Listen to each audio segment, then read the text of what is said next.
I want to start by saying well done to Fair Tax Mark, because Paul for organising this, well, all of you and your staff for organising the fortnight, gives us an opportunity to focus on what, for me, is a really, really important issue. It's brilliant if you're trending. Also, I want to congratulate you more generally on the work that you've been doing, and I want to give warm congratulations to all the companies, I hope, many of whom are here this afternoon, for leading the way in showing how companies can act in a responsible way and pay their fair share of taxes on the profits they make from the economic activity they undertake here in this jurisdiction, and still have these successful businesses. I'm going to talk a little bit about the sort of values underpinning our approach, and then a little bit about what's around at the moment. So, who pays tax and whether or not they pay their fair share has never been as important as it is today. And the reasons, in part, are because most people, 85% of people, pay their tax without any question through the PAYE system. And if they then learn or see high net worth individuals or big corporations establishing structures in the way they manage their money, which has no other purpose than to avoid tax, they quite rightly get really angry. And I suppose tax campaigners, the media, and the work we did in Parliament through the Public Accounts Committee has brought a focus on that was never there before. Tax was always seen as too complicated an issue, only there for tax professionals. And my line on this is that we all pay tax. Tax belongs to all of us, and we all have a right, therefore, to understand it and to play a role in it. So people get cross, and they're getting cross at a time when living standards are generally falling. They haven't got as much money. When they see the pressures on public services and the damage that's been caused by the now, decade of cuts that we've had in public services. And all that coming together has made it a really high-profile issue. And for me, I want to start by saying I think there is a moral basis to the argument about paying tax, as well as a legal and other basis. We all come together, this is how I describe it, others will have a different way of putting it, but we all come together as members of society, whether we're in individuals or in organisations, and we agree to abide by a set of rules and regulations to make society work. There's a sort of compact between us all. And actually, for the richest in society, it's more important to them than it probably is to anybody else that society functions effectively, because they've got the biggest stake in making sure that there isn't disruption and there isn't a breakdown in society. You just have to look at who owns the wealth. 1% of the population own 55% of the wealth. If there's a breakdown in society, they're the ones who will suffer the most. And I think part of that compact is paying tax, giving according to your income, according to your wealth, according to the profits you've made, depending who you are in society, into the common pot for the common good is part of that social compact. And that, for me, has always been the moral case for actually ensuring that everybody pays what I call their fair share of tax. Now, when I usually talk to tax professionals, I then get attacked and said, it's all your fault, you MPs, you write awful law. And we do. That is true, and we write too much law. We certainly write too much tax law. But the idea that I deliberately, or any of my colleagues, deliberately set up, we have an intention with the law, and that we deliberately then establish a legal framework which allows that law to be interpreted in a way that was never intended, that the idea that we do that on purpose is just for the birds. And the idea that you can actually write copper-bottomed law that can't be open to different interpretations and to creation of loopholes is also for the birds. If we could have done that, we would have done it yonks ago. So I take responsibility for us writing too much tax law. I do take responsibility for us writing better law, but I don't think saying we're acting within the law is a good enough argument, particularly for the corporate sector, but also for high net worth individuals. The other thing I would say is that our whole agenda, certainly in my all-party parliamentary group, is not an anti-business agenda, but it is a pro-fairness agenda. And I think that's really, really important to bear in mind. Lots of businesses can be damaged by the activities of those that choose to arrange their financial affairs in a way to avoid tax. Amazon and what it does damages the small bookshop in the high street. Starbucks and what it does damages the independent coffee shop in a local high street. So, because they simply can't compete, because the bigger organisations that avoid tax use that to cut price and undercut the small businesses. So it isn't, what we want is fairness between businesses, and actually, as a Brit, I want British jobs and British businesses as well to prosper and grow, and not for the global organisations to destroy locally small SMEs here in the UK. So that's the first argument. The second argument is that businesses always say we pay lots of taxes. You know, we pay employers national insurance, we pay our property taxes, those sort of things. But we all pay loads of taxes. We all pay our VAT on the goods we buy. We all pay our council tax bills. We all pay other taxes in our lives. And we don't think that lets us off paying income tax. We still pay our income tax. And I don't think the fact that businesses pay other taxes should let them off paying their corporation tax. And for those who argue that corporation tax should be abolished because it becomes a tax which then leads to fewer jobs rather than anything else happening in businesses, I don't buy that. I mean, we are looking at the issue within our all-party parliamentary group. But if you're going to have sufficient public resources, if we're going to have sufficient taxpayer income to be able to fund the service that most people want, and in fact the demand is always for more, if we're going to have enough money for that, you need a variety of taxes to be able to secure that income. And the idea that we can do away with business tax, although it is a smaller part of the total amount than it was 10 years ago, the idea that we can do away with it, I don't think is realistic. Every 1% cut in corporation tax leads to 2 billion less in income for the government to spend on our behalf on public services that we all want.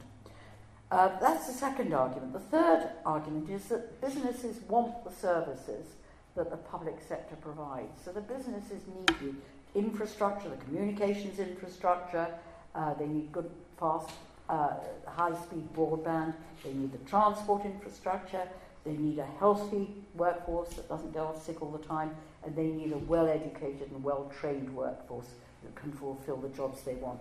So they have as much an interest in the outcomes of the public expenditure as we all do, and therefore they should make a contribution.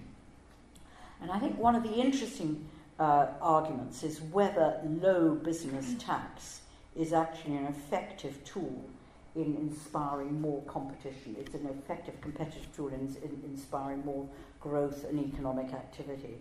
The research data I've looked at doesn't show you anything on that, whether it's true or not. And again, it's a study we're going to undertake. But I was very struck by some remarks that Eric Schmidt made on Channel 4 television after we had done our our second Google hearing. This is the man, I think he still runs Google.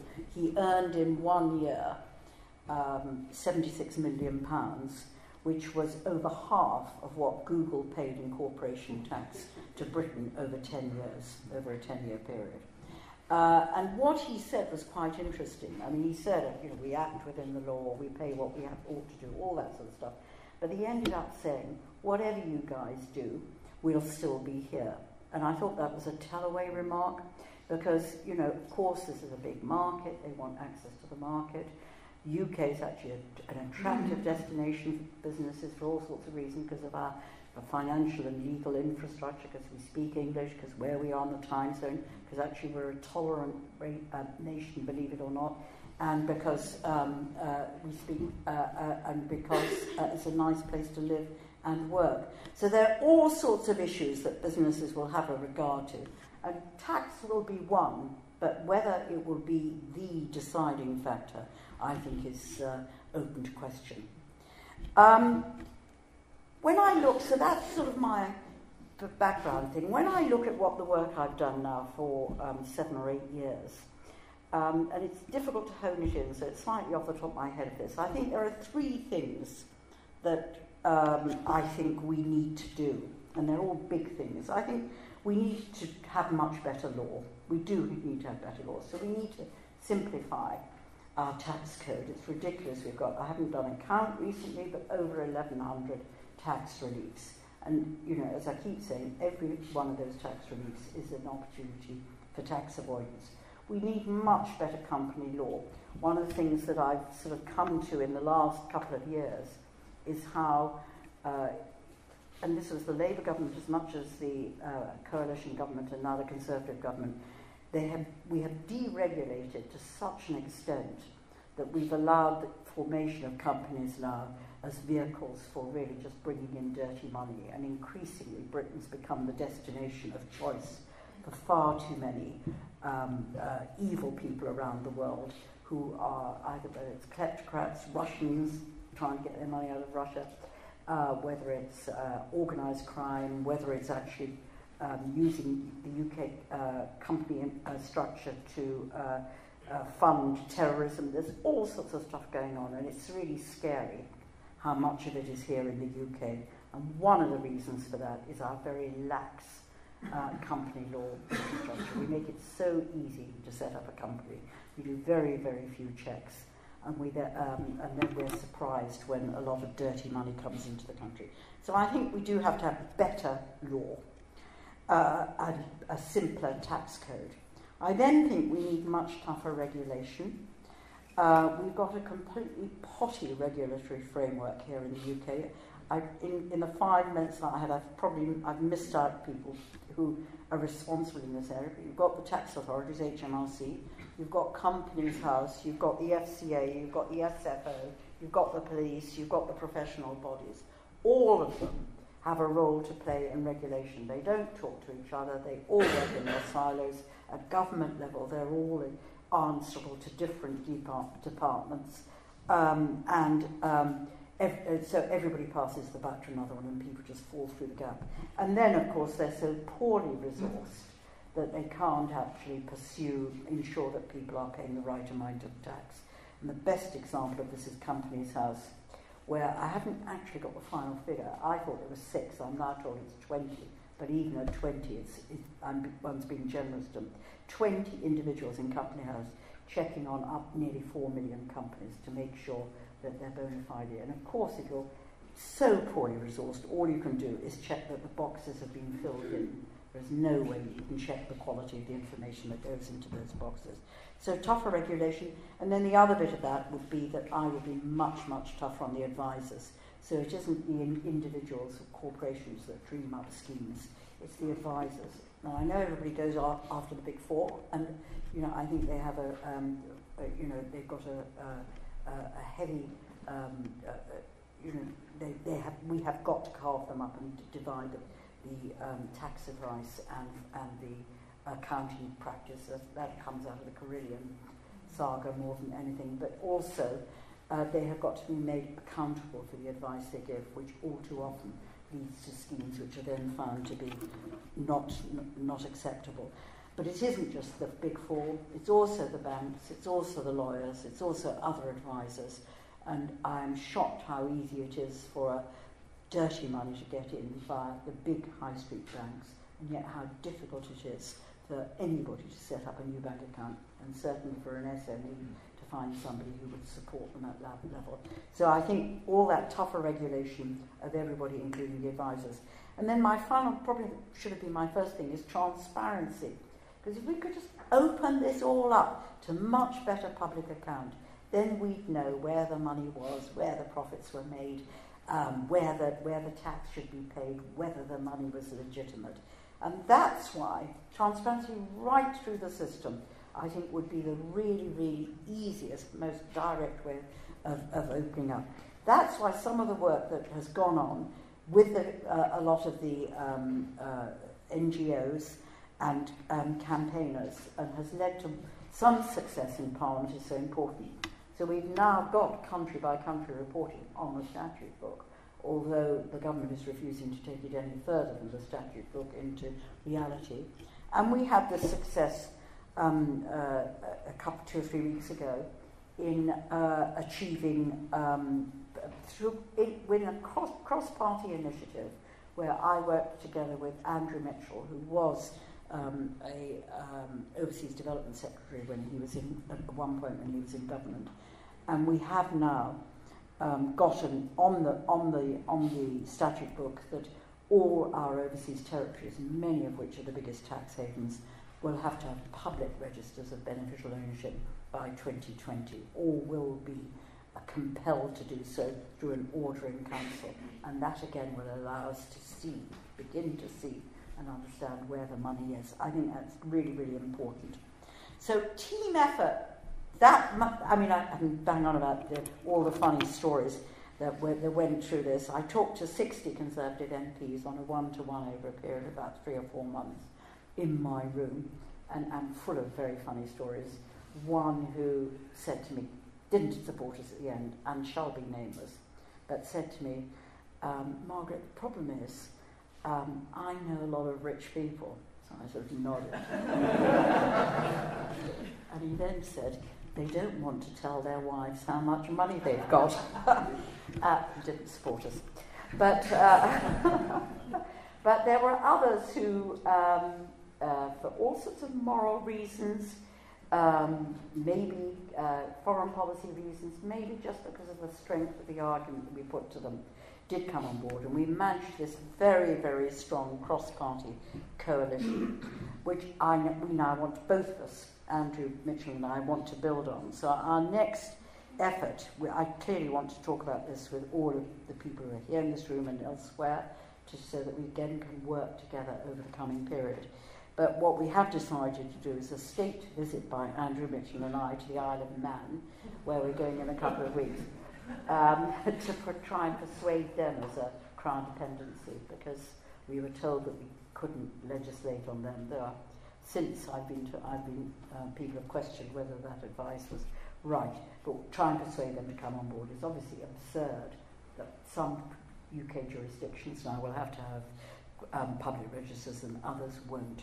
And in that context, of course, it's really good that Europe has now moved ahead of the UK, and with its European money laundering directives is forcing public registers across there. So I'll end there and we'll have a conversation, but I just wanted to say this. What I think has changed in the corporate world in the years that I've been at this is when I started, there was a culture around that it was cool to avoid tax. It was a clever profit centre for big businesses, or not businesses, but people generally. It was just seen in the UK culture as a clever thing to do and earned you brownie points. And I think what has shifted is that now, actually, there's so much criticism of it, that if you want to be a successful company or a reputable individual, if you are seen to be aggressively avoiding tax and arranging your business in a way with no other purpose than to avoid tax, I think your bottom line suffers, and in the end, you won't be a successful business in the UK. Thanks very much indeed.